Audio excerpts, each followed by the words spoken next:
All right, guys, so today what we discussed was using the least common multiple to create equivalent fractions and then compare them less than, greater than, equal to.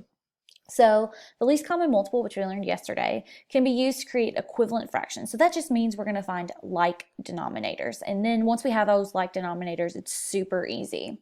So let's go over here and we're going to take a look at this example. It says 3/4 is what to 7/8. So we're trying to figure out, is 3/4 greater than, is 3/4 less than 7/8. So the first thing that we need to do is we need to find the least common multiple between these two so we can get like denominators. So if you'll remember from least common multiple from yesterday, we're going to first list out the multiples of the first number. So we have 4 times 1 is 4, 4 times 2 is 8, 4 times 3 is 12, 4 times 4 is 16, and then 4 times 5 is 20.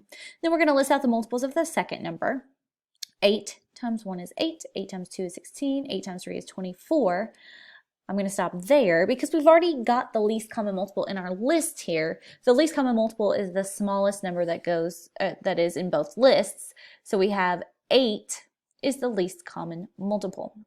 So what we're going to have to do is we're going to have to create equivalent fractions. So we have 3/4 and we have 7/8, and we want them both to have a denominator of 8.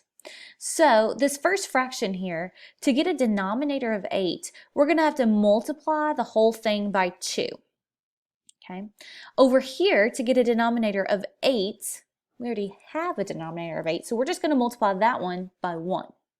Okay, so then once we do our multiplication, we have to multiply the whole thing. So 2 times 3 is 6, 2 times 4 is 8, so we get 6/8.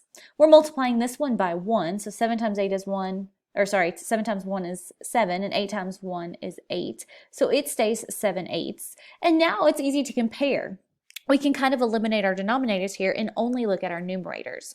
6/8 is less than 7/8. So we put in the less than symbol. That's all you have to do.